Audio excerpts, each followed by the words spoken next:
यांच्यासाठी जोरदार टाळ्या वाजवा. हॅलो राम राम राम. बरवी हे वेळ सापडली संधी, बरवी हे वेळ सापडली संधी, साह्य झाले बुद्धी संचिताचे, येणे पंते माझी चालली पाऊले, दरुशन झाले संतापायी, त्रासले दारिद्र्य दोषा झाला खंड, टटंग त्रासले दारिद्र्य दोषा झाला खंड, त्याची काळे पिंड पुनीत झाला, येणे पंते माझी चालली पाऊले, दरुशन झाले संतापायी, तुका मनी झाला अवघा व्यापार, तुका मनी झाला अवघा व्यापार, आली एरजार फळाशी हे, येणे पंते माझे चालले पाऊले, दरुशन झाले संतापायी, समचरण सरोजम सांद्रणीला बुदाभम, जगननि हितपाणी मंडल मंडनानां, तरुण तुलसी माला कंधरं कंजनेत्रं, सदयदवलहासं श्री विठ्ठलं चिंतयामि, पांडुरंगा करो प्रथमाय मला, पांडुरंगा करो प्रथमाय मला, पांडुरंगा करो पांडुरंगा करो पांडुरंगा करो प्रथमाय मला, पांडुरंगा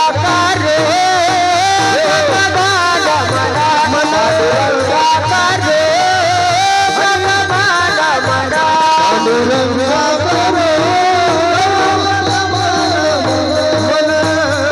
प्रथमाय मला, पांडुरंगा करो पांडुरंगा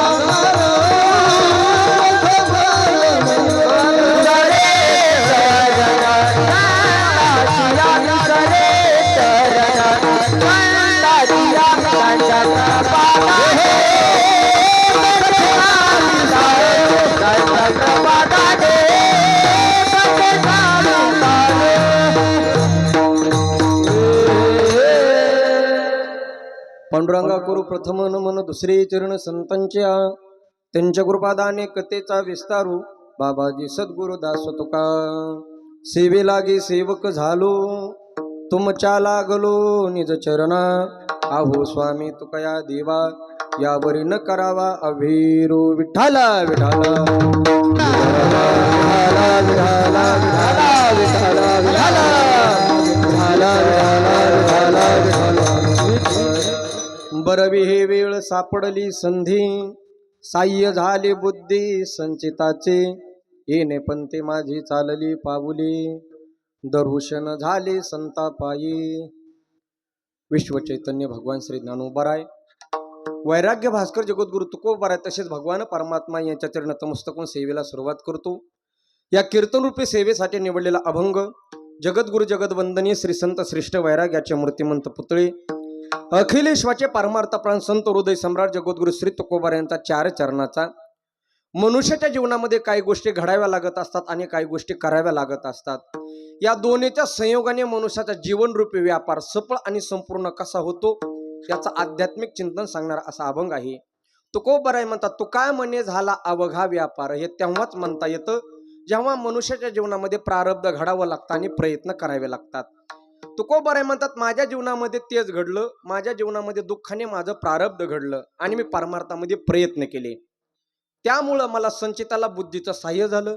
संचिताला बुद्धीचं साह्य झाल्याबरोबर 1632चा दुष्काळ पडला आणि त्या दुष्काळामध्ये माझं सर्व धन गेलं, माझ्यावरती दारिद्र्याची वेळ आली, माझ्या जीवनामध्ये दुःख आलं, कष्ट आलं, त्यामुळे माझा देह पवित्र झाला आणि देह पवित्र झाल्यामुळे माझं कर्म संपलं, प्रारब्ध संपलं, माझ्या जीवनाचा भोग संपला, त्याच्यामुळं माझा जन्म संपला आणि जन्म संपल्यामुळं माझा मरण संपला.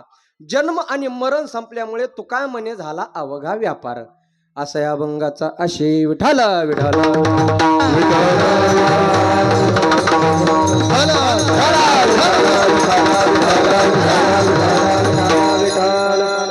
ह्या महाराष्ट्र भूमीला लाभलेली वारकरी संप्रदायाची परंपरा आणि या परंपरेला अनुसरून अत्यंत विराट आणि भव्य दिव्य स्वरूपातील हा देखना श्री संत शिरोमणी संत सावता महाराज यांच्या वर्धापन दिनाच्या निमित्ताने व तथा धर्मनाथ बीज या निमित्ताने शिवमहापुराण कथा सोहळा ज्ञानेश्वरी पारायण सोहळा व कीर्तन सोहळा गेली 5 वर्षापासून हा भव्य दिव्य स्वरूपातील हा नामयज्ञ महोत्सव चालू आहे.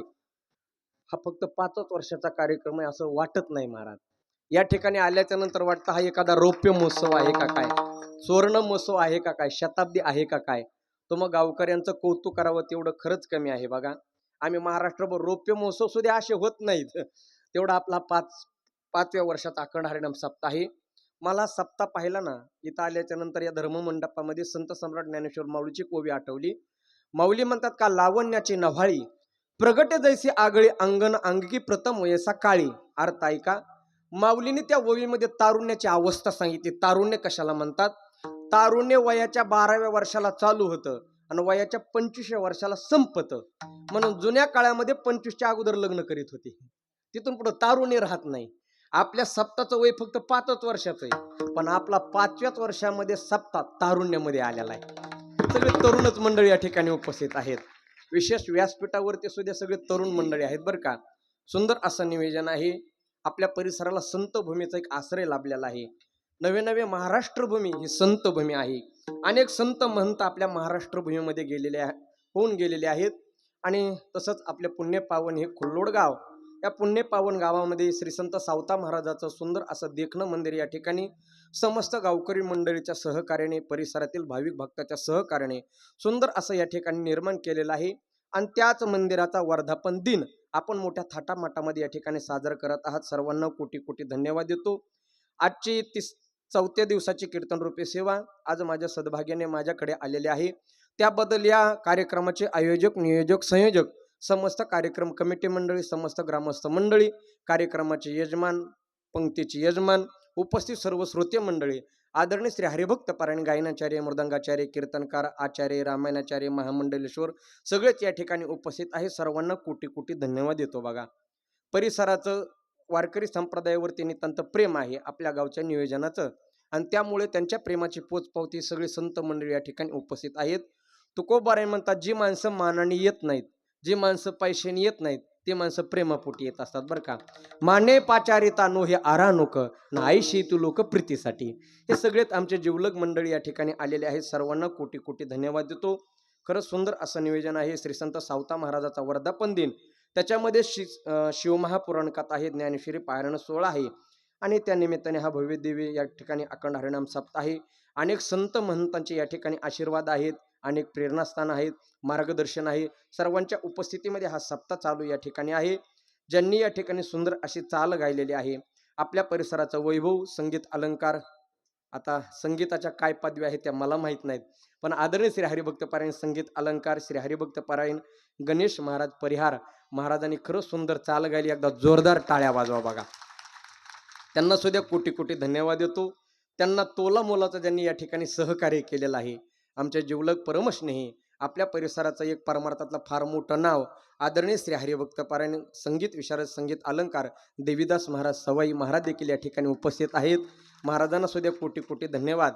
इंद्रोवदीन मृदंगम जय जय सुकुमारा कीर्तन येते कुमारा. अगदी गोड मृदंग वादक, आपल्या परिसराचं वैभव, आदरणीय श्री हरिभक्त पारायण ज्यांची मृदंगाची थाप, आदरणीय श्री हरिभक्त पारायण मृदंगाचार्य आणि परिसरातील उत्कृष्ट कीर्तनकार श्री हरिभक्त पारायण भागवत महाराज गोराडे महाराज देखील या ठिकाणी उपस्थित आहेत. महाराजांना सुद्धा कोटी कोटी धन्यवाद. परिसरातील सर्वच गायनाचार्य, मृदंगाचार्य या ठिकाणी उपस्थित आहेत. मला नावं माहीत नाहीत बरं का. स्वामीजी सुद्धा या ठिकाणी आपल्या परिसराचं वैभव, विद्यानंद महाराज बाबा देखील या ठिकाणी उपस्थित आहेत. महाराजांना सुद्धा धन्यवाद देतो. भागवत महाराज सुंदर नियोजन आहे बरं का, तुम्हाला सुद्धा कोटी कोटी धन्यवाद देतो. त्यांनी अनेक कीर्तनकाराचे सौजन्य घ्यायला लावलेत, पण त्यांनी सुद्धा एक कीर्तनकाराला सौजन्य दिलंय, हे विशेष आहे. त्यांना सुद्धा धन्यवाद देतो. रोजचे कीर्तनकाराचे सौजन्य आहेत, त्यांना कोटी कोटी धन्यवाद देतो. माईक सिस्टीमवाले, मंडपवाले, थंडीचे दिवस आहेत तरी सुद्धा माता मावल्या, पुरुष मंडळी, या विशेष तरुण मंडळी आज कीर्तनाला आवर्जून उपस्थित आहेत. खरंच उत्कृष्ट असं नियोजन आहे. कार्यक्रमाचा हा 4था दिवस आहे. श्री संत सावता महाराजांचा वर्धापन दिन आपणच नाही तर प्रत्येक महाराष्ट्रामध्ये सावता महाराजाची पुण्यतिथी आपण करतच असतो, बरोबर आहे का नाही. पण त्यामध्ये सुद्धा या कार्यक्रमाने विशेष अशी भर दिलेली आहे. आणि हा आपण वर्धापन या ठिकाणी साजरा करत आहात. मी सुरुवातीला बोलून गेलो होतो, महाराष्ट्रभूमी ही संतांची भूमी आहे. आपल्या महाराष्ट्रामध्ये अनेक संत होऊन गेले महाराज. ऐका, संत सम्राट ज्ञानेश्वर माऊलीपासून ते श्री संत निळोबारायापर्यंत, निळोबारायापासून ते श्री संत भगवान बाबापर्यंत अनेक संत महंत या महाराष्ट्र भूमीमध्ये होऊन गेलेले आहेत.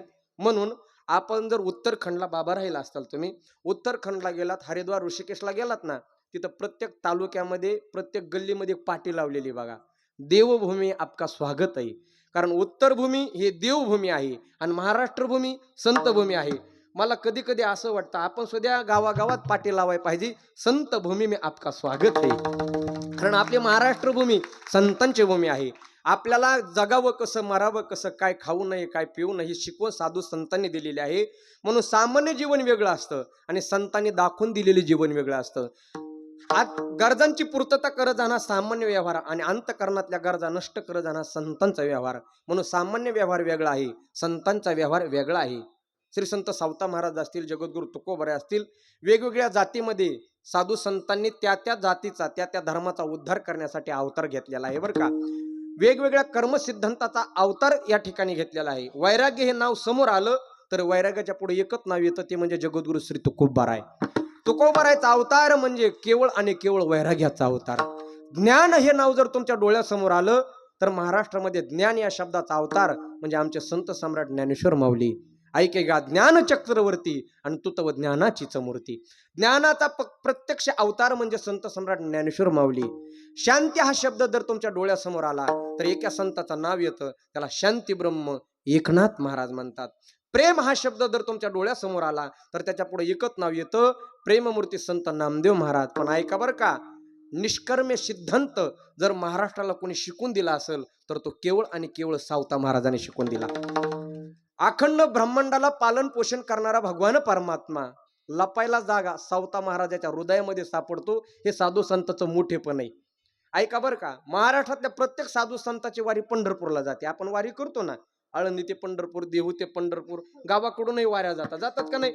महाराष्ट्रातील प्रत्येक साधू संत पंढरपूरला दिंडी घेऊन जातात. पण ऐका, महाराष्ट्रामधले एकमेव संत आहेत ते श्री संत सावता महाराज. प्रत्यक्षात पांडुरंग परमात्मा वारी करतो आरणची. म्हणून आरणहून पंढरपूरला दिंडी जात नाही, पंढरपूरहून आरणला दिंडी येते. हे नैष्कर्म्य सिद्धांताची परंपरा आहे, ही साधू संतांची ताकद आहे. खरं सुंदर असं मंदिर आहे आणि त्या मंदिराला साजलचा हा भव्य दिव्य 5 वर्षाचा मी बोलून गेलो. भव्य दिव्य अखंड हरिनाम सप्ताह आहे. जगद्गुरु श्री तुकोबरायांचा 4 चरणाचा अभंग मी सेवेसाठी घेतलेला आहे. तुकोबराय अभंगाद्वारे मनुष्याच्या जीवनामध्ये नेमकं काय घडावं लागतं आणि काय करावं लागतं, या दोन्हीच्या संयोगाने मनुष्याचा जीवनरूपी व्यापार सफळ आणि संपूर्ण कसा होतो याचं चिंतन आपल्याला आपल्या वेळेच्या मर्यादेमध्ये करायचं आहे. विठ्ठल विठ्ठल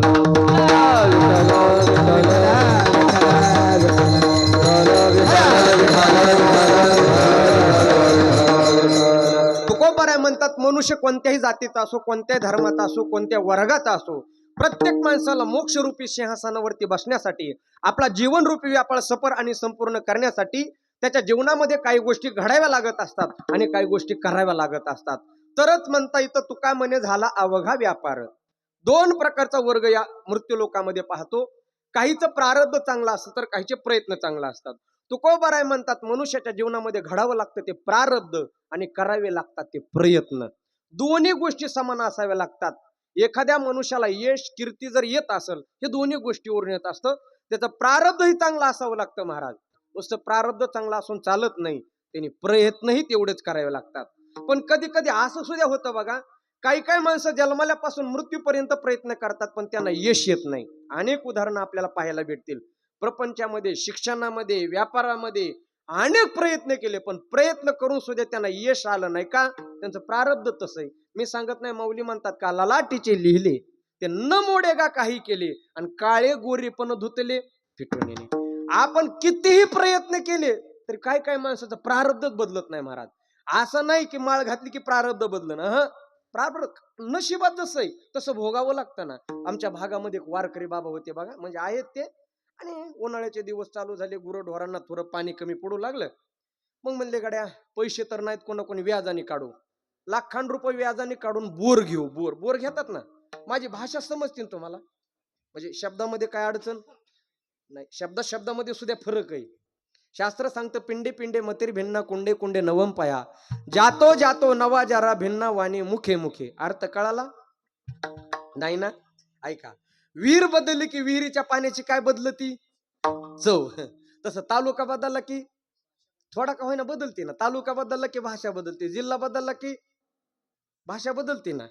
आई साहेब, तुमच्या इकडे लिकीच्या नवऱ्याला काय म्हणतात? हा, झालं नाही कुणाच? तुम्ही बोला ना, काय म्हणतात लेकीच्या नवऱ्याला? जावाई. आमच्या बीड जिल्ह्यात हलकट म्हणतात. तुम्ही म्हणाल कस काय? त्याला देऊन बघा, काही घेऊन जातय. तुम्ही फक्त द्यायची तयारी ठेवा. गाय नेतय, म्हैस नेतय, ज्वारीचं पोतनी, गव्हाचं पोतनी. सासरवाडीला आल्या दुधाची बाटली भरून नेतात का हो? म्हणून आमच्याकडचा शब्द आला बाय हलकट, म्हणजे माझी भाषा ह्यांना कळायला लागली. आता 1 वाजूस तर करतो, माझी घड्याळ स्विच ऑफ झाली. तसं काही नाही, वेळेत सोडतो. ऐका. वारकरी बाबा होते महाराज, पैसे पाणी कमी पडू लागलं गुराढोरांना. 1 लाख रुपये त्यांनी व्याजाने काढले. पण भगवान परमात्मा होते निष्ठा, म्हणजे आपल्याला बोर घ्यायचा, गाड्या बोर घ्यायचा. पण जर पाणी बोर घ्यायचा असेल तर अगोदर काय बघितलं जातं? बोर घेण्यासाठी पाणी बघावं लागेल ना महाराज. कोणतरी म्हणजे असं तसं नाही, तालुक्यातला नंबर 1चा पानाडी बोलवायचा का? पैसे उसने घेतलेले, व्याजाने घेतलेले. तर बोर फेल गेला तर जिल्ह्यातला नंबर 1चा पानाडी बोलवला महाराज. 4-5 एकर तो जमीन फिरला. 4-5 एकर जमीन फिरल्याच्या नंतर त्या पानाड्या, आतापर्यंत पानाड्याच्या हातून एकही बोर फेल गेला नव्हता. त्या सगळ्या बोरला मुसळधार पाणी लागलं होतं. असा पानाडी बोलवला. आणि मग महाराज 5-6 एकर जमीन फिरली आणि त्या पानाड्याने वारकरी बाबाला पाण्याचा पॉईंट सांगितला. म्हणजे हे बघा, इथं 300-350 फूट बोर गेला की तुम्हाला मुसळधार पाणी लागेल, टेन्शन काय घेऊ नका. पण वारकरी बाबाचे देवावर श्रद्धा, ते म्हणजे असा बोर घ्यायचा नाही, मुहूर्त पाहून बोर घेऊ. चांगलं मुहूर्त बघितलं, त्या जागेची पूजा केली, बोरची गाडी आली, गाडीची पूजा केली, नारळ फोडलं, दक्षिणा, अगरबत्ती, आपलं सगळं कर्मकांड केलं, बोर चालू झाला. 100 फूट बोर गेला, नुसता खेकाना निघू लागला. 350 पाणी सांगितलं होतं, आशा अजून संपली नव्हती. 200 फूट बोर गेला, पण पाणी काही थेंबही आलं नाही बरं का. जवळजवळ 300 फूट बोर गेला, पण खालून पाण्याचा थेंबही आला नाही. 350 फूट बोर गेला, पण पाणी काय लागलं नाही. ह्यांनी उसने आणलेले पैसे संपले. मग त्या बोरवाल्या मालकाला म्हणले, दादा नळ्या काढा वापस जा बाबा, माझ्याजवळ काय पैसे नाहीत. पण नंतर भावकीतले माणसं बोर पाहायला आली. येतात का नाही भावकीचे माणसं बोर पाहायला? आणि भावकीचे माणसं म्हणून लागले, अरे आता 350 फूट बोर झाला, अजून 50 फुटाने काय होतं, घाल खाली. हे खाली घालायलाच असतात महाराज काही. घाल म्हणले खाली, अजून 50 फुटाने काय होतंय. असं करता करता 450 फूट बोर गेला, पण पाणी लागलं नाही. ते नाराजाला नळ्या काड्या गाडीवर टाकल्या, वापस चालला महाराज. संध्याकाळचे 5-6 वाजलेले होते आणि नेमका बाजारचा दिवस होता.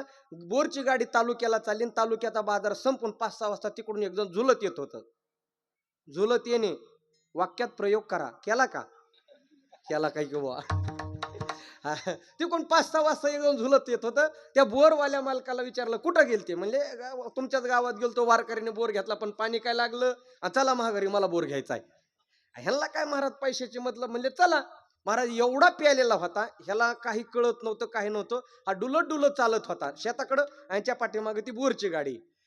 ह्यानी कधी पाणी बघितलं नाही, पॉईंट बघितला नाही, काही नाही. एवढा प्यालेला होता, हे बांधावरून 2-3 कोलांट्या उड्या खाऊन जिथं पडला आणि घ्या म्हणला इथं बोर. आणि तिथं बोरची गाडी लागली, 100 फुटाला मुसळधार पाणी लागलं. म्हणजे असं केलं पाणी लागतं, असं माझा सिद्धांत नाही. नाहीतर हे उद्या प्रयोग करते म्हणते, रात्रीचे महाराज म्हणले झुलत येऊन बोर घेतल्यावर पाणी लागतं, असं काही करू नका. कारण लोक लक्षात अर्थ वेगळं करतात. मी एका कीर्तनामध्ये म्हणलं, पाऊस काय पडा नाही, झाडे लावा, झाडे जागवा, पाऊस पडून. एक जण म्हणला, महाराज तुमचं ऐकून झाडे लावले आणि पोलिसांनी मला पकडून नेलं. मी म्हणलं, झाडं कशाचे लावले? म्हणला, गांजाचे. असं काय करू नका, लोक लय अर्थ वेगळा करतात महाराज. असंच म्हणलो, झाडे लावा, झाडे जागवा बाबा, झाडाला पाणी घाले जा, झाडाला पाणी घाल्यावर पाऊस पडन. दुसरा भेटला, म्हणला, महाराज 1 वर्षापासून झाडाला पाणी घालतोय, माझं झाडच वाढा नाही.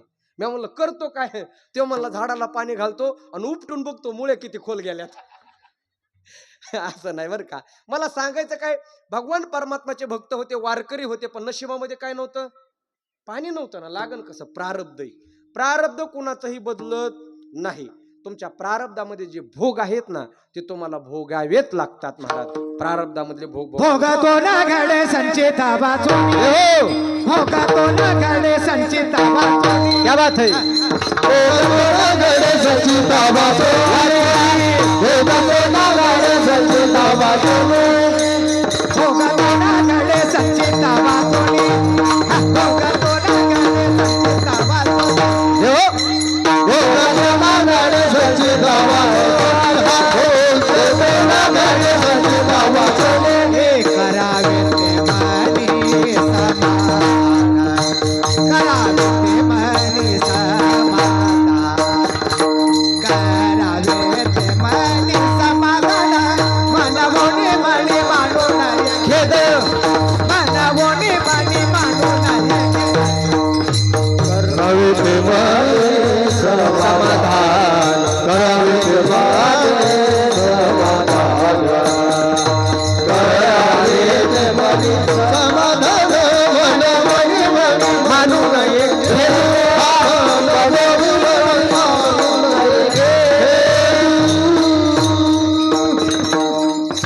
तुकोबाराय म्हणतात तुमच्या प्रारब्धाचा भोग हा तुमच्या कर्माप्रमाणे घडत असतो बरं का. म्हणून मनामध्ये खेद मानायचा नाही की मला यश आलं नाही का. मनोनी मनी मानू नये खेदू का, भोगतो न घडे संचिता वाचून. संचिताशिवाय प्रारब्धाचा भोगच घडत नाही हो. आपलं जाऊ द्या हो. या विश्वाचा चालक मालक भगवान परशुरामचंद्राचा मुहूर्त पाहिला होता कशाचा, राज्याभिषेक करण्याचा. ते बी साध्या सुध्या बामना कोण पाहिला नव्हता. महाराज वशिष्ठ ऋषी, भृगु ऋषी, वेदांताचार्य अशा श्रेष्ठ ऋषीकडून मुहूर्त पाहिला. उद्या प्रभू रामचंद्राचा राज्याभिषेक होणार आहे. सगळी अयोध्या नगरी आनंदात होती.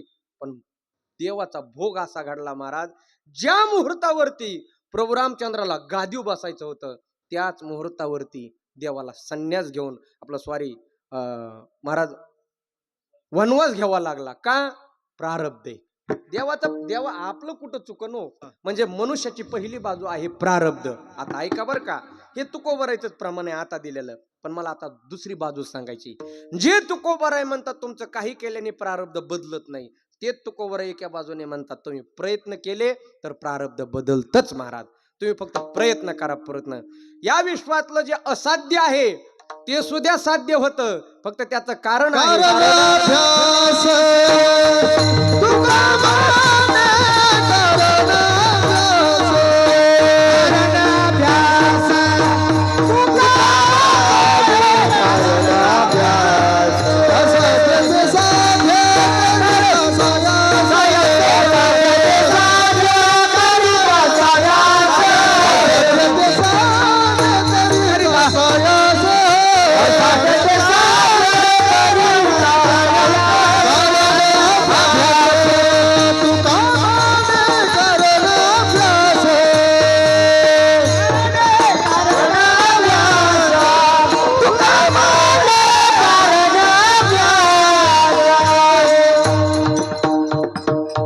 बघा. जे तुकोबराय म्हणतात तुमचं प्रारब्ध बदलत नाही, ते तुकोबराय इथं काय म्हणतात, कारणाभ्यास. तुम्ही प्रयत्न केले तर बदलतात. कसं बदलतं ऐका. तुम्हाला जात माहिती का, जात महिला मंडळी, जात जुन्या माता मौल्या जात्यावरती दळणदार, जे कुठंच जात नाही त्याला म्हणायचं जात, जे कधीच हालत नाही. मला सांगा जात्याला किती बाजू असतात तो, जात्याला दोन, बरोबर आहे का नाही, खालची एक आणि वरची एक.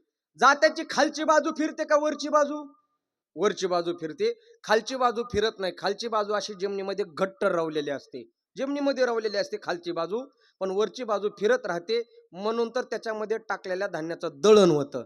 अगदी तसंच माणसाचं प्रारब्ध म्हणजे खालची बाजू आहे. ती किती घट्ट तुमची रवलेली असू द्या, पण तुमची प्रयत्नरूपी बाजू जर सतत फिरत राहिली तर प्रत्येक यशाच्या रूपामध्ये कर्माच्या रूपामध्ये यशांतर झाल्याशिवाय राहत नाही का. फिरणारी बाजू तुमची प्रयत्नाची असावी लागती. कारण अभ्यास तुका म्हणे. तुम्हाला भेटतं महाराज, फक्त तुमचे प्रयत्न चांगले असावे लागतात.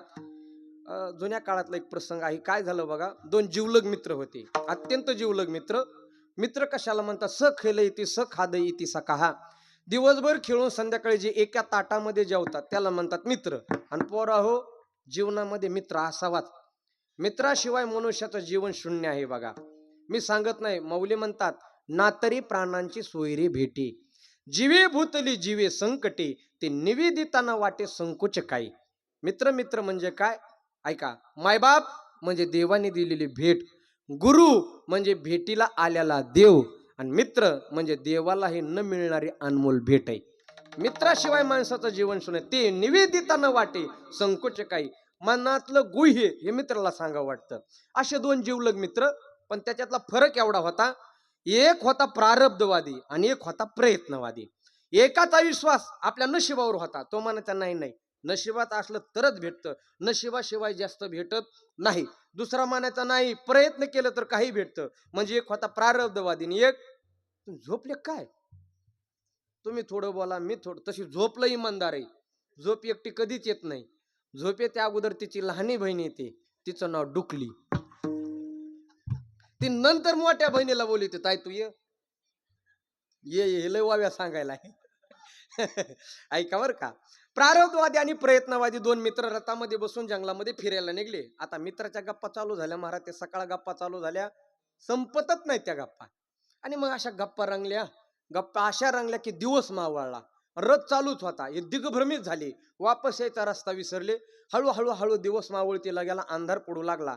बरं, दिवसभर गप्पा मारल्यामुळे यांना तहान लागली, भूक लागली. ह्यांनी बरोबर साहित्य काही नेलं नव्हतं, पाणी नाही, अन्न नाही, काय नाही काय नाही. प्राण व्याकुळ होऊ लागला. आता नेमकं काय करायचं?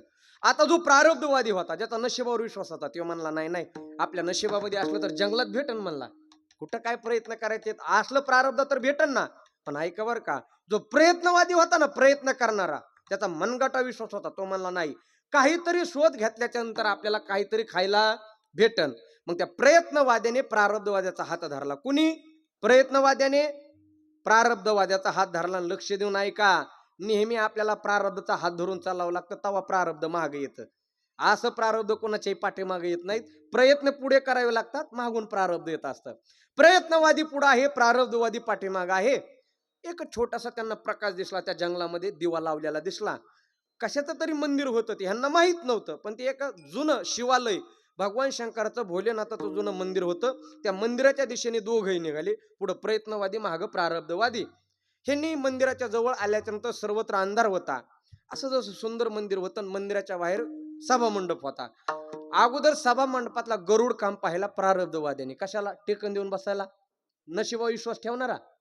म्हणला असलं नशिबा तर भेटन खायला, कुठं काय प्रयत्न करायचे. पण ऐका बरं का, जो प्रयत्नवादी होता ना, त्याला दम निघत नव्हता महाराज. त्याने त्या गाभाऱ्यामध्ये प्रवेश केला, मंदिरामध्ये प्रवेश केला, आणि तो अंधारामध्ये असं चाच पडून पाहू लागला, काहीतरी खायला भेटन.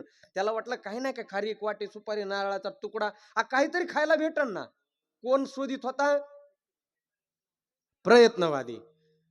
पण महाराज, त्या प्रयत्नवाद्याचं एवढं प्रारब्ध चांगलं होतं, नेमकं त्याच दिवशी एका राजाने त्या भगवान शंकराच्या पिंडीचा राज्याभिषेक केलेला होता, आणि पिंडीवरती सुगंधित भाताचा लेप लावला होता. चौकोन असा भाताचा लेप लावला होता. याने अंधारामध्ये चाचपडत असताना ह्याच्या हाताला तो भात लागला पिंडीवरचा. याने अंधारामध्ये असं करून पाहिलं, ह्याच्या लक्षात आलं, दिसत नव्हतं पण ह्याच्या लक्षात आला, हा भात आहे, खाण्याचा पदार्थ आहे. किती आनंद झाला असेल बरं याला. प्रयत्न केला आणि भात खायला भेटला. हा काय करायचा महाराज? भात खायचा. पण भात खात असताना याला अधूनमधून खडे लागायचे, भातात खडे. मग भात खायचा आणि खडा लागला की बाहेरच्याला फेकून मारायचा. बाहेर कोण होता? तुम्ही बोला ना. प्रारब्धवादी. भात खायचा प्रयत्नवादी, आणि खडा लागला की बाहेरच्याला फेकून मारायचा. त्या बाहेरच्या प्रारब्धवादीने खडे गोळा केले त्या अंधारात.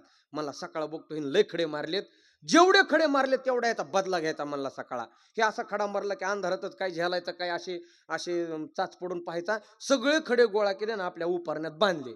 म्हणला जेवढे खडे मारले ह्याचा काय करा, सकाळा बदला घ्यायचा. सकाळ झाली. आता ऐका बर का, सकाळ झाल्याच्या नंतर या प्रारब्धवाद्याने आपलं उपरणं सोडलं. कशासाठी?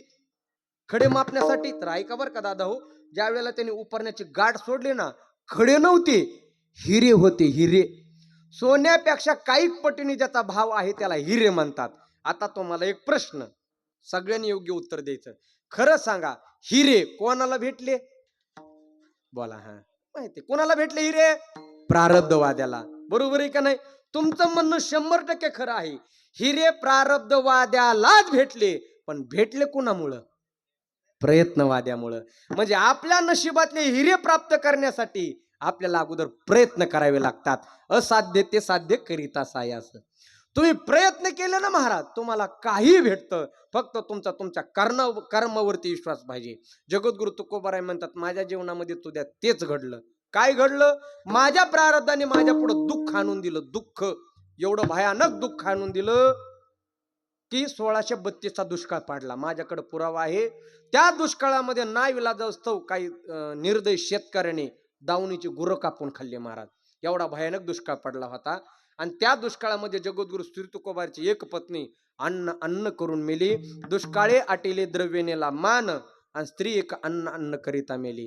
हे सामान्य दुःख नाही महाराज. घरातली बायको अन्न करून मरावी, हे काय कमी दुःख आहे का हो? पण ऐका बर का, महाराष्ट्र भूमीवरती दुःखाचे लय मोठे उपकार आहेत, सुखाचे काहीच उपकार नाहीत.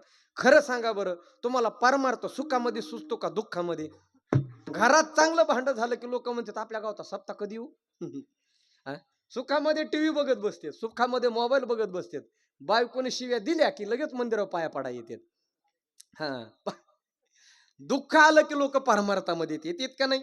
तुकोबाराच्या जीवनामध्ये सुद्धा तेच झालं ना महाराज. अगोदर संसार चालू होता, 1632चं दुःख आलं आणि तुकोबाराने लगेच संसाराची राख रांगोळी झाली आणि मग तुकोबाराने देवाचा शोध चालू केला. 15 दिवस खडतर साधना केली. 15 दिवसाच्या नंतर भामचंद्र डोंगरावरती तुकोबाराला प्रत्यक्षात पांडुरंग परमात्माचं दर्शन झालं. दुःख हे प्रारब्ध आणि देवाची सेवा करणं, भक्ती करणं हे त्यांचे प्रयत्न. त्या प्रयत्नाचा परिणाम असा झाला, या जगाचा चालक मालक भामचंद्र डोंगरावरती तुकोबारांना भेटला.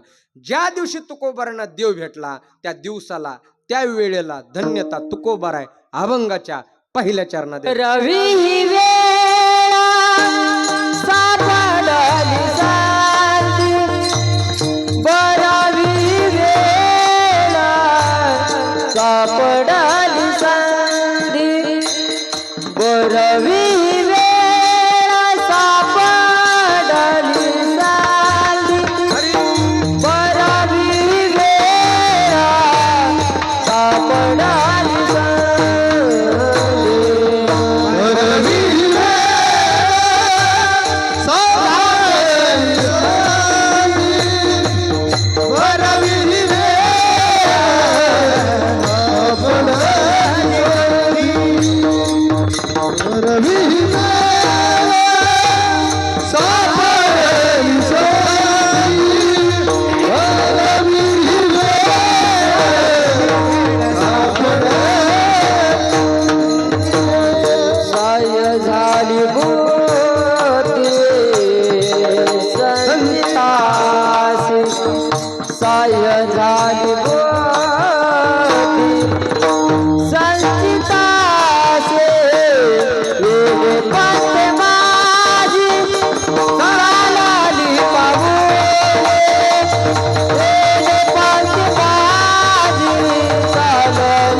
तुकोबारा त्यावेळेला धन्यता देतात, बरं झालं म्हणतात. का दुःखाला बरं झालं? मला वाटतं महाराष्ट्र भूमीमध्ये संत होणं लय अवघड आहे, साधू होणं लय अवघड आहे. का? बायको मेली तरी म्हणावं लागतं बरं झालं, दुष्काळ पडला तरी म्हणावं लागतं बरं झालं, आणि संसार उद्ध्वस्त झाला तरी म्हणावं लागतं बरे झाले देवा, निघाले दिवाळी. किती अवघड आहे संत तो प्राप्त करणं. तुकोबाराय म्हणतात माझा संसार उद्ध्वस्त झाला म्हणून तर बरं झालं. काय झालं? त्यावेळेला मला संचिताला बुद्धीचं साह्य झालं. परमार्थामध्ये सुख आल्याच्या नंतर आपण बरं झालं म्हणतो. आपलं सुख नसतं तरी सुद्धा थोडंफार भेटलं का तरी म्हणतो बरं झालं. इथं तुकोबाराच्या जीवनामध्ये दुःख आल्याच्या नंतर बरं. दुःख हे कोणाच्या जीवनामध्ये नाही हो. मला सांगा, या भारत देशामध्ये जो संसार करतो तो प्रत्येक मनुष्य दुःखी आहे. फक्त दुःखाचे परिणाम वेगवेगळे असतील. काहीला कमी अधिक प्रमाणाचं दुःख आहे. मग तो परमार्थ क्षेत्रातला असू द्या की प्रपंच करा. तुम्हाला वाटतं का आमच्या जीवनामध्ये दुःख नाही? फक्त तुम्हाला आमचं बरं वाटतंय. खाली बसलेलं वाटतं कीर्तनकाराचं बरं आहे बा, 2 तास येतात बडाबडा करतात निघून जातात. पण या 2 तासासाठी 10 तास गाडीत बसायचंय. महाराजाला माहिती रात्री पनवेलला होतो, जवळजवळ 11 तासाचा प्रवास आहे. सोपं आहे काही? आम्हाला वाटतं गायकाचं बरं आहे, गायकाला वाटतं मृदंग वादकाचं बरं आहे. आमचं तर लय अवघड आहे सवय महाराज. काय काय लोक येईपर्यंतच फोन करतात. महाराज कुठपर्यंत आलात? महाराज कुठपर्यंत आलात? एकदा महाराजाला बुक्का लावला मग महाराज गेला का गेला. सुखाचा विचार नाही कोठे, सुखाचा विचार नाही कोठे, सुखाचा विचार नाही कोठे, सुखाचा विचार. दुःख बाधा बडी आहे हा संसार, सुखाचा विचार नाही कोठे, सुखाचा विचार नाही कोठे. तुकोबाराय म्हणतात दुःखाचं प्रमाण कमी अधिक असेल पण सुख आहे असा मृत्यू लोकांमध्ये माणूस जन्माला येत आहे बरं का. आपल्याला फक्त फरक वाटतो हे केल्याच्यानंतर सुख प्राप्त होईल ते केलं. मी सांगत नाही, माऊलीची ओवी सांगतो. माऊली म्हणतात एका कुळवान स्त्रीचं लग्न झालं. हे माझे शब्द नाहीत बरं का, ज्ञानेश्वरीचे शब्द आहेत. माऊली म्हणतात एका कुळवान स्त्रीचं लग्न झालं. दुर्दैवाने तिचा नवरा दिवसातून 2 वेळेला काठीने मारायचा, सकाळ संध्याकाळ सकाळ संध्याकाळ. आता कोण नांदल असल्या नवऱ्यापाशी? त्या स्त्रीने तेव नवरा सोडून दिला आणि दुसरा नवरा केला. आता हा जो दुसरा केलेला नवरा ना हे दिवसातून 4 वेळेला मारायचा. पहिला किती वेळेला मारित होता? 2. मग पहिलं होतं बरं का दुसरं बरं होतं? पहिलंच बरं होतं ना. माऊली म्हणतात अकुळ स्त्री दांड्याचे घाये, पर घर रिघाली जरी जाये, तरी सोपती ते वाये सांडिली की. अजून सोपं करून सांग का, एक माणूस बायकोला लईच वैतागला, एवढा वैतागला एवढा वैतागला, बास म्हटलं आता मला नांदायचंच नाही. हे कोण म्हणला? गडी नवरा. काम तेवढं सांगत होते, उठा धुणं धुवा, उठा भांडे घासा, उठा स्वयंपाक करा. ह्याला सकाळ सकाळ उठवलं, उठा म्हणली, उठा मला भूक लागली कांदा पोहे बनवा, उठा. हे सकाळी सकाळी उठलं बायकोला म्हणलं हे बघ आता मला काही नांदायचं नाही, मी डायरेक्ट वकिलाकडे जातो घटस्फोटच घेतो. हे सकाळी सकाळी उठला आणि वकिलाकडे गेला. कशाला? घटस्फोट घ्यायला. अर्ध्या तासाने परत आला आणि त्यासाठी कांदा पोहे बनवायला लागला. ते म्हटली काय झालं? वकिलाकडे गेला होतात ना घटस्फोट घ्यायला. तेव्हा म्हणला वकील दारातच भांडे घासत होता. सगळ्यात त्याच वाट्याला दुःख आहे महाराज. ह्याच्यातले बरेच भांडे घासीत असतील पण मला नाव माहित नाहीत. खरं ना. हा, फक्त फरक एवढा आहे, अरेंज मॅरेज केलेले दारात घासतेत, लव्ह मॅरेज केलेले घरात घासतेत, कडी लावून घासतेत. अवघड आहे मार, सोपं काय. माझा एक मित्र आहे बरं का, त्याचं लग्न झालं. किती निबर माणूस असू द्या, घरी गेलो गारच होतं. बाबा तुम्हाला काय अनुभव नाही, आम्हाला अनुभव आहे. भांडणं होते तो नारळात पाणी कस काल नाही म्हणतात, म्हणून वाजून न्यायची सवय लागली. माझा एक मित्र आहे, त्याचं लग्न झालं. लग्न झाले असा बायकोला दम द्यायचा, दम कडक स्वभाव द्यायचा. मला द्या उद्या लांब जायचंय. जर सकाळ 5 वाजता उठून आंघोळीला गरम पाणी नाही ना टाकलं, मी काय करेन ते माझा भरवसत नाही म्हणायचा. असा कडक स्वभाव, भरवसत नाही. ही लग्नामध्ये अशी गबूची गबूच होती, एका महिन्याच अगरबत्ती सारखी झाली. ह्याचा धाकत तसा महाराज बायकोला. एक दिवस शेजारची काकू आली आणि हिला विचारलं, म्हणजे का ग तायडे तू लग्नातलं धष्टपुष्ट होतीस ना आता तर अशीच झालीस. काकू ह्यांचा धाकत तसा आहे, हे रोज म्हणजे ह्या भाग उद्या लांब जायचंय. जर सकाळ 5 वाजता उठून आंघोळीला गरम पाणी नाही न टाकलं, मी काय करीन ते सांगताच येत नाही. माझा भरवसाच नाही मी काय करीन ते. दिली ना काकूने काडी लावून. आणि बऱ्याच काकू काडी लावायलाच असतात, म्हणून काकूला घरी येऊनच द्यायचं नाही, वाट्यावरच चहा पाजायचा, वाट्यावरच कुकाचं बोट लावायचं. काकू तू वाट्यावरच जाय, नको काड्या लाव. काकू तायडीला म्हणली एकदा मन काय करायची ते करा, बघू काय करतोय. तर दिली काडी लावून. हिला बी राग आला होता महाराज. 2-3 महिने ऐकत होती. हे आला बरं का संध्याकाळी आणि ह्याच्या वाजनात म्हणला, हे बघ मला उद्या सकाळ परत लांब जायचंय, थंडीचे दिवस आहेत. जर सकाळ 5 वाजता उठून आंघोळीला गरम पाणी नाही न टाकलं, मी काय करीन ते सांगता येत नाही. हे म्हणजे काय करतात ते मला गार पाण्याने करीन काय करीन.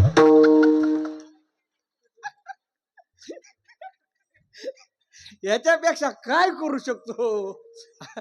लय अवघड आहे महाराज. मला सकाळ आळंदीत माझा एक मित्र भेटला गणेश महाराज. ते मला इंद्रजीत मला दवाखान्यात तरी घेऊन चल. मी म्हणलं काय झालंय? म्हणलं माझे पुढचे 2 दात पडलेत. मी म्हणलं कशाने पडले? मला सांगायसारखंच नाही. मला सांगत नाही तर मी दवाखान्यात नेत नाही. मला सांगतो पण कुणाला सांगू नको.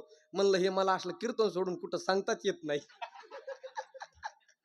काय झालंय सांग. ते मला खरं सांगू का? म्हणलं खरंच सांग ना. तो म्हणला बायकोनी भाकरतलं कडक केली होती त्याच्यामुळं दात पडलेत. म्या म्हणलं वेडायस का रे तू, मर्दासारखा मर्दयस म्हणलं. म्हणतो बायकोनी भाकरतलं कडक केली होती. तिला म्हणायचं हे बघ भाकरला कडक झाली, मी अजिबात खात नाही. तो म्हणला खात नाही म्हणलं होतं म्हणून तर पडली येत. समजलं तुम्हाला, लय अवघड आहे.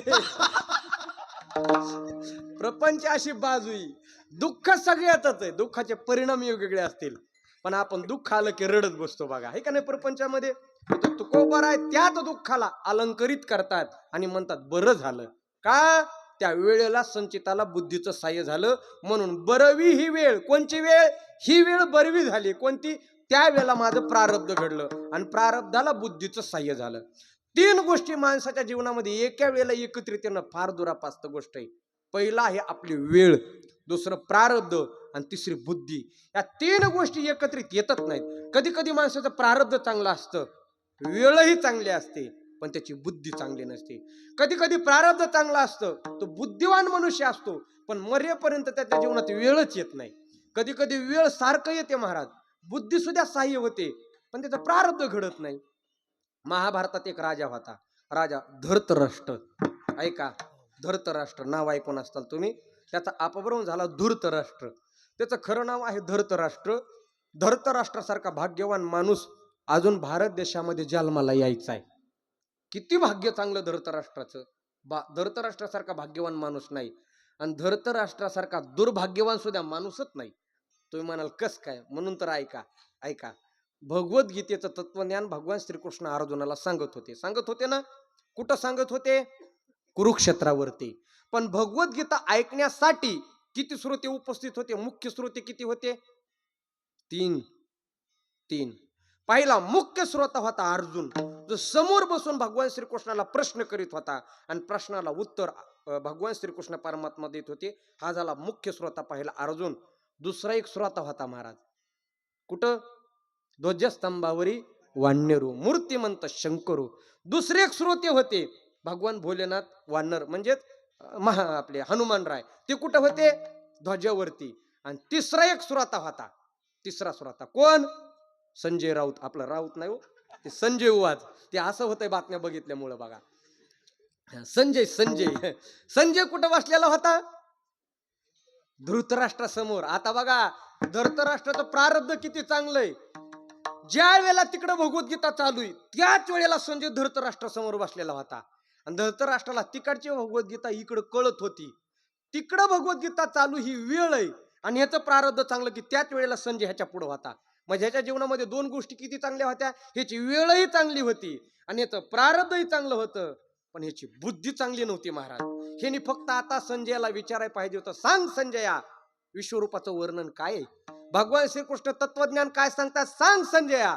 पण ह्याची बुद्धी काय होती? हे म्हणतो सांग संजया मामका पांडवाश्चैव किम कुर्वत संजय. माझे पोरं आणि माझे भावाचे पोरं मारामारी कशी करतात? अरे हे विचारायची वेळ आहे का रे? तत्वज्ञान विचार ना. म्हणजे ह्याची बुद्धी काय नव्हती? चांगली नव्हती. म्हणजे सगळ्यात महत्वाचा घटक आहे त्याला म्हणतात बुद्धी.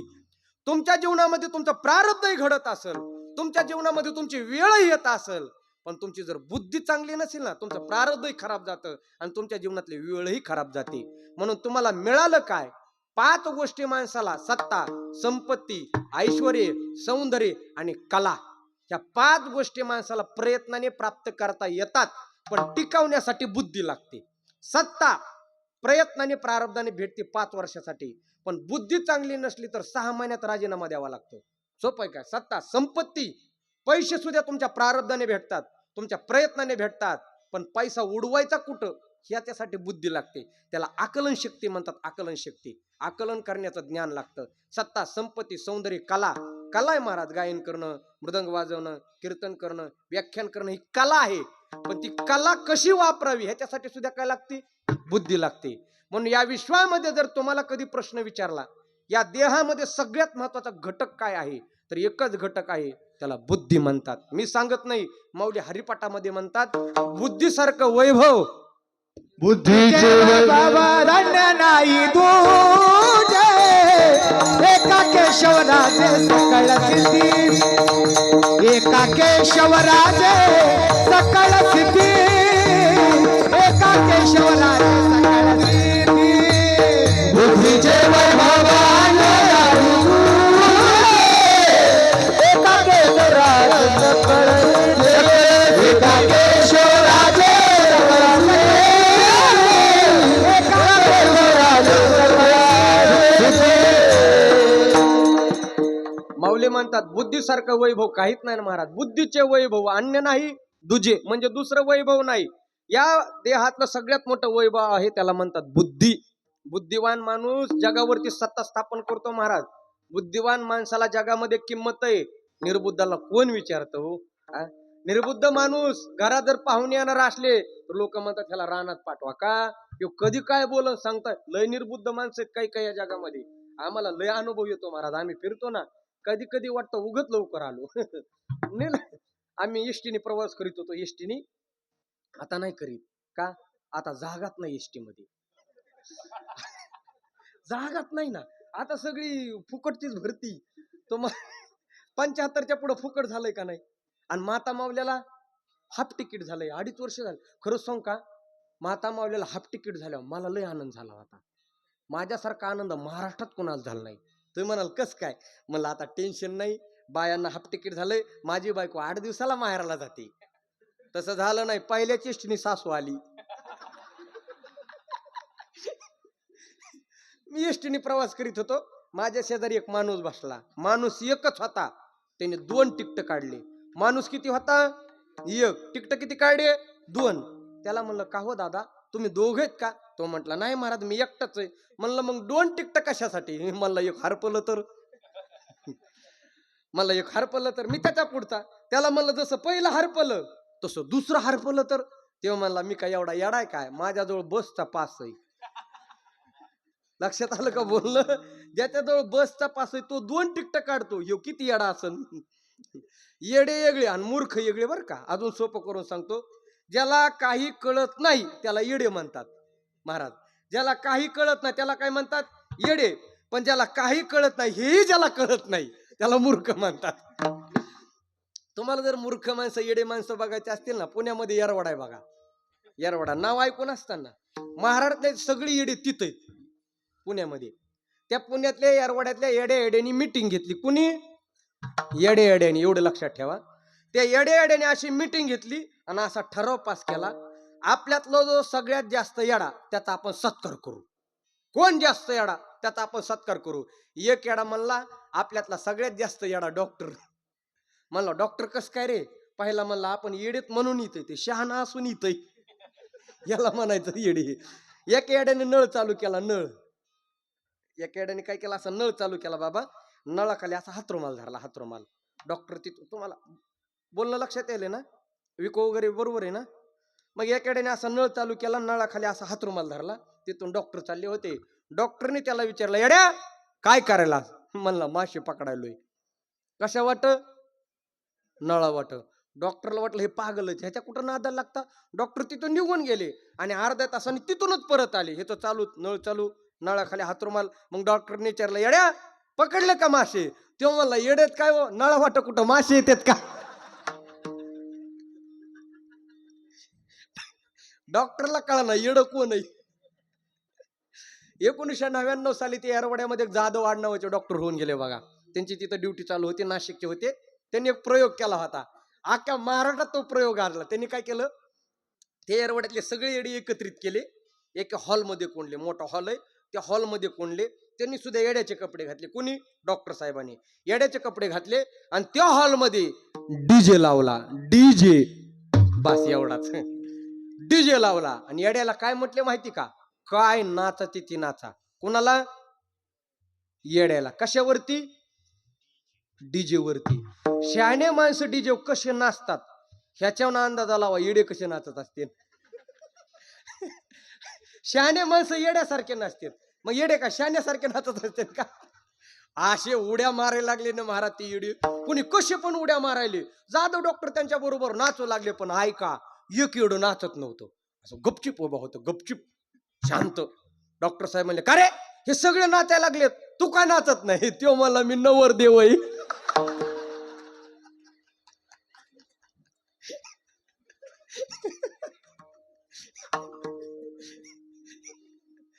बुद्धी बुद्धी निर्बुद्ध माणसाला जीवनामध्ये किंमत नाही महाराज. तुकोबाराय म्हणतात मला त्या बुद्धीचं साह्य झालं. साह्य झाली बुद्धी संचिताची. तुमचं प्रारब्ध घडत असतं, तुमची वेळही घडत असते, पण त्यावेळेला संचिताला बुद्धीचं साह्य लागतं. बघा, काशीचे विद्वान ब्राह्मण होते, पंडित होते. रात्रंदिवस भविष्यशास्त्र चाळत बसायचं. बुद्धी कशी महत्वाची, रात्रंदिवस भविष्यशास्त्र चाळत बसायचे. हा ग्रंथ झाला की तो झाला की तो झाला की तो. एक दिवस त्यांना त्यांच्या ग्रंथामध्ये अशी एक सूची सापडली. उद्या सकाळी 9:03 जर आपण विशिष्ट कर्म केलं तर या विश्वातले सगळ्यात मोठे श्रीमंत आपण होणार आहोत. पण त्याच्यासाठी सहकार्य पाहिजे होतं, बायकोचं नाम बुद्धीचं. संध्याकाळच्या वेळेस बायकोला जवळ बोलून घेतलं, सांगितलं हे बघ, मला तू किती निर्भसना केलीस, मला काय ह्याच्याविषयी तुझ्याविषयी खेद नाही, फक्त उद्या सकाळी तुम्हाला सहकार्य कर. साह्य झाली बुद्धी संचिताची. तू मला सहकार्य कर, आणि तू जर मला सहकार्य केलं तर या विश्वातले आपण श्रीमंत होणार आहोत. ती म्हणली नेमकं काय करायचं ते सांगू लागले. हे बघ, उद्या सकाळी लवकर उठायचं, गाईच्या शेणाने घर सारून घ्यायचं, चुलीवरती मोठं पातेलं ठेवायचं, चुलीला जाळ घालायचा, पातेल्यात पाणी टाकायचं, पाणी उकळून द्यायचं. 9:03 एक मुहूर्त आहे, अत्यंत सूक्ष्म मुहूर्त आहे. त्या मुहूर्तावरती विशिष्ट कर्मकांड करून उकळत्या पाण्यामध्ये जर धान्य टाकलं तर त्याचे हिरे होणार आहेत. हिरे हिरे. महाराज, हा ब्राह्मण आपल्या बायकोला सांगत असताना शेजारणीने भिंतीला कान लावून ऐकलं. आणि तेव्हापासूनच आहे बरं का भिंतीला कान लावून ऐकण्याचं. भिंतीला कान लावून ऐकलं आणि मग महाराज दोन्ही घरामध्ये सकाळी त्याच प्रक्रिया चालू झाल्या. शेजारीने लवकर उठली, तिने गायच्या शेणाने घर सारून घेतलं. ब्राह्मणाची बायको उठली, तिने घर सारून घेतलं. दोन्ही त्या माता माऊलीने चुलीला जाळ घातला, चुलीवरती पातेलं ठेवलं, पातेल्यात पाणी टाकलं, पाणी उकळत होतं. 9 वाजले. आता किती मिनिटं राहिले? फक्त 3 मिनिटं राहिले. ह्याचा बायको विश्वास नव्हता. ह्याने परत समजून सांगितलं, हे बघ, मुहूर्त फार कमी. मी नुसतं हा म्हटलं की धान्य टाकून द्यायचं. किती मुहूर्त कमी? हा म्हणलं की मुहूर्त येतं आणि जातं. तिने म्हणते टाकते हो, तुम्ही फक्त मंत्र म्हणायला चालू करा. 9:02 झाले. आता 1 मिनिट राहिला होता. दोन्ही स्त्रियांनी जेवढं धान्य झेपत होतं तेवढं आपल्या खांद्यावरती घेतलं. पाणी उकळत होतं. 9:02 राहिले. ह्याने परत समजून सांगितलं, हे बघ, मुहूर्त फार जवळ आलंय, मी मंत्र म्हणायला चालू करेन. 1, 2, 3 ह म्हटलं की धान्य टाकायचं. अशा दोघी स्त्रिया कानामध्ये प्राण आणून हुंकाराची वाट बघू लागल्या. 9:03 झालं. याने मंत्र म्हणायला चालू केले. 1, 2, 3 ह ह म्हटल्याबरोबर ब्राह्मणाची बायको म्हणते, ह काय करता, तुम्हाला काय माझं नाव माहित नाही काय? लग्नात तर लय नाव घेत होतात. तिने बोलण्यामध्ये 2 निमिष घातले, नंतर धान्य टाकलं, त्याच्या घुगऱ्या झाल्या. शेजारच्या स्त्रीने ह म्हटल्याबरोबर धान्य टाकलं, त्याचे हिरे झाले.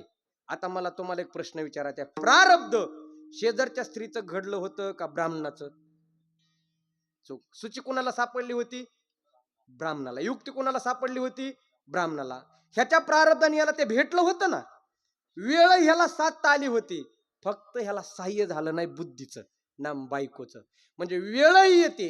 प्रारब्ध शेजारच्या स्त्रीला प्रारब्धही माहित नव्हतं, वेळही माहित नव्हतं, पण त्या वेळेला संचिताला बुद्धीचं साह्य झालं, म्हणून तिच्या पदरामध्ये हिरे पडले आणि ह्याच्या पदरामध्ये घुगऱ्या पडल्या. फक्त फरक एवढा आहे, तुमची बुद्धी जागृत असावी लागती. तुकोबाराय म्हणतात, माझ्या जीवनामध्ये तेच घडलं. काय झालं? माझी वेळ आली, प्रारब्ध आलं आणि प्रारब्धाला बुद्धीचं साह्य झालं. प्रारब्धाला बुद्धीचं साह्य झाल्याबरोबर मला या वारकरी पंथाची वाट सापडली आणि मी या वारकरी पंथाने निघालो.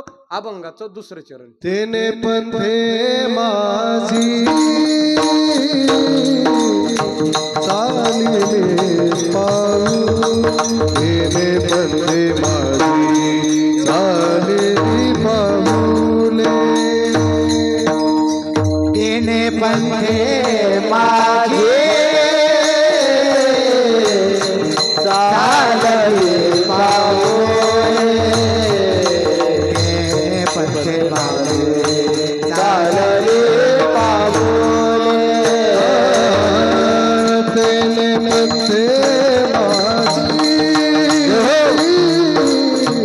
चालिले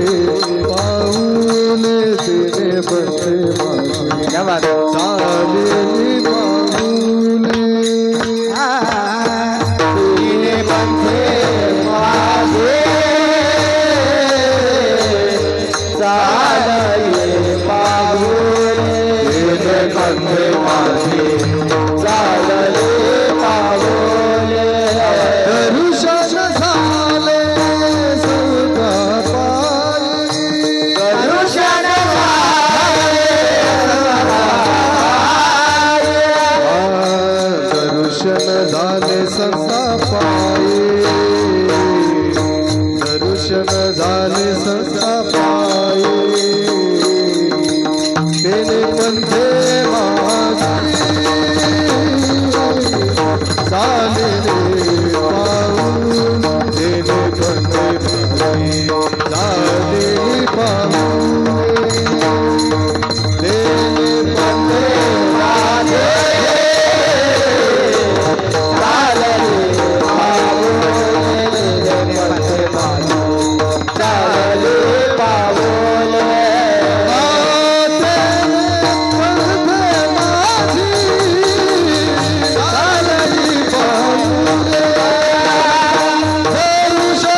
महाराज तुमच्या मुखात पेढा पडो बा.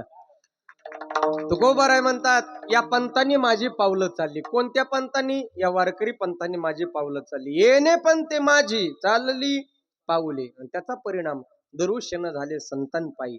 संतांच्या पायाच्या कृपा आशीर्वादाने म्हणा किंवा माझ्या प्रारब्धाने मला या पंथाची वाट सापडली बरं का. जीवनामध्ये पंथ सापडणं फार महत्वाची गोष्ट आहे. येणे पंथे, आपण कोणत्या पंथाने चाललो याचा आपण विचार केला पाहिजे. म्हणून आपण महाराष्ट्र भूमीचे स्वतःला म्हणून घेऊ असो तर आपल्याला पंथाचं, संताचं आणि देवाचं तत्वज्ञान माहीतच पाहिजे महाराज. आपला देव कोण, आपला धर्म काय, आपली संस्कृती काय, आपले ग्रंथ काय हे आपल्याला माहित पाहिजे. या विश्वाच्या पाठीवर एकमेव सगळ्यात मोठा पंथ आहे जो भगवान परमात्माची प्रत्यक्षात भेट घडून घेतो, त्याला म्हणतात वारकरी पंथ. या वारकरी पंथाने माझी पावलं चालली. देव प्राप्तीच्या विश्वामध्ये अनेक भिन्न भिन्न मार्ग आहेत, अनेक साधन आहेत, पण ते सगळे साधन करणं आपल्याच्याने शक्य नाही. या विश्वातला सगळ्यात साधा सोपा पंथ तो म्हणजे आमचा वारकरी पंथ. इतर मार्ग आहेत महाराज, इतर मार्गामध्ये आपल्याला देवाकडे जावं लागतं, आणि या वारकरी पंथामध्ये देव आपल्याकडे येत असतो. एक वाक्य सांगू का? माकडीनालाही पिलत होतात आणि मांजरीलाही पिलं होत होतात, पण दोघांच्या पेलातलं पालन पोषण करण्याचा फरक वेगळा आहे. माकडीन काय करते? या झाडावरून त्या झाडावर उडी मारताना पिलाला सांगते तुम्ही माझ्या पोटाला आवळून धरायचं. उडी मारताना जर हात निसटले तर तुम्ही निसटलेच, बरोबर आहे का नाही? सर्वस्व जबाबदारी आईवर नाही, तिथं पिलावर आहे. इतर पंथाने जर तुम्ही गेलात तर इतर पंथ म्हणतात ही आमच्या जबाबदारी नाही, तुमचं जर काही चुकलं तर ते तुमचं तुम्हाला लखला. पण वारकरी पंथ तसा नाही. मांजरीचे पिलं ह्या घरातून त्या घरात, त्या घरातून त्या घरात, मांजर तोंडात धरून फिरवते पण पिलाला दात सुद्धा लागून देत नाही. वारकरी पंथ आहे. ऐका, देव आपल्याला घेऊन फिरतो, संत आपल्याला घेऊन फिरतात, पण कुठं जखम होऊन देत नाहीत. ताकद आहे संताला. वारकरी पंथामध्ये आपल्याकडे देव येत असतो. बघा, योग साधना विश्वातली सगळ्यात मोठी साधना सांगितली, पण माऊली म्हणतात थांबा, लय योगाच्या नादाला लागू नका बरं का. मी करून पाहिलाय. माऊलीच्या ओव्यात ना माऊली म्हणतात योगियाच्या वाटा जे निघाले गा सुबटा त्या दुःखाचाची वाटा भागा आला. पाहे पालो हाचे चणे जे बोतरिया पडते खाणे ते पोट भरणी की प्राणी शुद्धी म्हणू आपानाची कवाडा लावून असन मुद्रा सोहाडा मूळ बंधनाचा हुडा पन्नाशीला आशेचे लाग तोडिले अय धैर्याचे. हे काय सोपं आहे काय महाराज? हटयोग राजयोग हे सोप तिकड नादालाच लागू नका म्हणले. कारण योग्यामध्ये आणि संतांमध्ये खूप मोठा फरक आहे. संत सम्राट ज्ञानेश्वर माऊली योगी आहेत आणि संत नामदेव महाराज भक्त आहेत. मी तुलना करत नाही, फक्त भक्ती पंथातला आणि योग मार्गातला तुम्हाला फरक सांगतो. संत सम्राट ज्ञानेश्वर माऊली पंढरपूरला गेले. नामदेवाला म्हणते देवा आता मी तीर्थयात्रा करायला चालू तर माझ्या बरोबर नामदेव महाराजांना पाठवा. नामदेव महाराज म्हणले देवा मला काय कुठं जायचं नाही तुला सोडून. का? माझा असा नियम आहे कटेवरी करण आहे ज्या देवाचे आणि निघे मी तयाचे. मी त्याचं दर्शन सुद्धा घेत नाही. पण मोठ्या माणसांनी सांगितलं की ऐकावं लागत असतं. मोठे माणसं सांगतात ना, आता माऊली मोठेत ना, मग नामदेव महाराजांना ऐकलं पाहिजे. पांडुरंग परमात्मा जा म्हणले. संत सम्राट ज्ञानेश्वर माऊली नामदेव महाराज तीर्थयात्रा करण्यासाठी परिभ्रमण करू लागले. एक जंगल लागलं. जंगलामध्ये प्रवास चालू झाला. महाराज दिवसभर प्रवास चालू होता. तहान लागले दोघांनाही. कंठामध्ये तहान आली. आता काय करायचं? पाण्याचा शोध घेऊ लागले. पाणी कुठं सापडाना. शोध घेत असताना जुनी पौराणिक विहीर दिसली. आपण प्रसंग ऐकलेला आहे. जुनी पुराणी विहीर दिसली. विहिरीमध्ये पाणी होतं पण बुडाला पाणी होतं. दोन अडचणी होत्या. विहिरीमध्ये उतरायला पायरी नव्हत्या आणि विहिरीतलं पाणी काढण्यासाठी तिथं पाहुरा वगैरे काहीच नव्हतं, साधन नव्हतं. पाणी दिसतंय, प्यायचं कसं? संत सम्राट ज्ञानेश्वर माऊली योगी आहेत. योगी म्हणजे क्षणामध्ये रूप बदलतंय तर त्याला योगी म्हणतात. माऊलीने एका पक्षाचं रूप धारण केलं. विहिरीमध्ये उतरले, पाणी पिले, वर आले. आता कोण राहिले? नामदेव महाराज. आता काय करायचं? योगातली काही कला प्राप्त नाही. मग नेमकं काय करायचं? नामदेव महाराज म्हणले देवा हे बघ, मला तर काही तीर्थयात्रेला यायचं नव्हतं, तुझ्यामुळं आलोय. आता जर माझे तहान भागले नाही ना, या विहिरीच्या दगडावर डोकं फोडतो. महाराज भक्तीची ताकद आहे का? ज्या विहिरीतलं पाणी माऊली उतरून पेले होते ना, त्या विहिरीतलं पाणी वर आलं, ओसंडून वाहू लागलं आणि नामदेव महाराज विहिरीचं पाणी पेले. ज्ञानेश्वर माऊली योगी असल्यामुळे विहिरीमध्ये उतरून पाणी प्यावं लागलं आणि नामदेव महाराज भक्त असल्यामुळे विहिरीतलं पाणी वर आलं. म्हणून भक्ती पंथ विश्वातला सगळ्यात सोपा पंथ आहे. म्हणून तो तुकोबाराय म्हणतात भक्ती पंथ बहु सोपा पुण्य नागविया पापा. महाराज पुण्याला उघड करण्याची ताकद आमच्या भक्ती पंथामध्ये आहे. म्हणून तुकोबाराय म्हणतात येणे पंथे माझी, माझी या पंथाने पावलं चालली. या वारकरी संप्रदायाच्या पंथाने माझी पावलं चालली. येणे पंथे माझी चालली पाहुले आणि त्याचा परिणाम दर्शन झाले संतांपायी.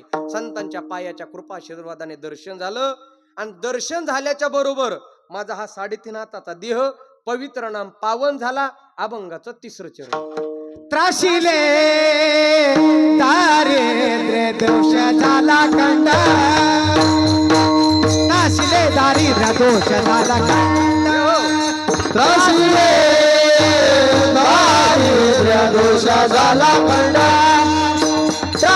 त्रासिले दारिद्र्य दोष झाला कंडा, त्राशिले दारिद्र्य दोष झाला कंडा, त्राशिले दारिद्र्य दोष झाला त्रासिले दारिद्र्य दोष झाला कंडा, त्रासिले दारिद्र्य दोष झाला कंडा, त्याची काळे पिंड पुनित झाला, त्याची काळे पिंड पुनित झाला, त्याची काळे पिंड पुनित झाला, त्याची काळे पिंड पुनित झाला, त्याची काळे पिंड पुनित झाला.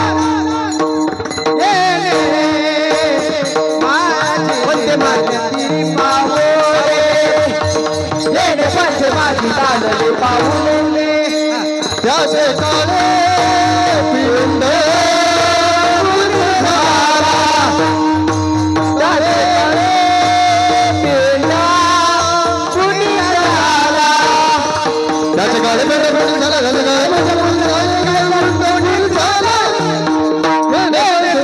चालली पाहुले, चालली पाहुले, चालली पाहुले, चालली पाहुले. तुकोबाराय म्हणतात त्याच काळाला. रिमिक्स आली हो. धन्यवाद. ऐका, तुकोबाराय म्हणतात त्याच काळाला माझा पिंड नाम देह पवित्र झाला, त्याची काळे पिंड पुनीत झाला. पण कधी? हा 3.5 हाताचा देह त्रास झाल्याच्या नंतरच पवित्र होतं. त्रासिले दारिद्र्य दुःख माणसाच्या जीवनामध्ये येतं. म्हणून म्हणलं होतं दुःखाचे उपकार माना. दुःखाने आपल्याला तत्वज्ञान दिलेत, दुःखाने संत दिलेत, म्हणून दुःखाकडे पाहण्याची दृष्टी बदला. जसं सुख पचवता येतं ना, तसं दुःख सुद्धा माणसाला पचवता आलं पाहिजे. भगवद्गीता सांगते सुख दुःखे समे कृत्वा लाभा लावो जया जेव, सुखी संतोषानं यावे, दुःखी विषादानं भजावे. लय सुख आलं की हसायचं नाही आणि लय दुःख आलं की रडत बसायचं नाही, दोन्ही समान म्हणायचं. जसं सुख पचवतो तसं दुःख सुद्धा पचवा ना. सांगत फिरू नका अख्या गावाला मी लय दुःखामध्ये आहे. हा का दुःख पचवा.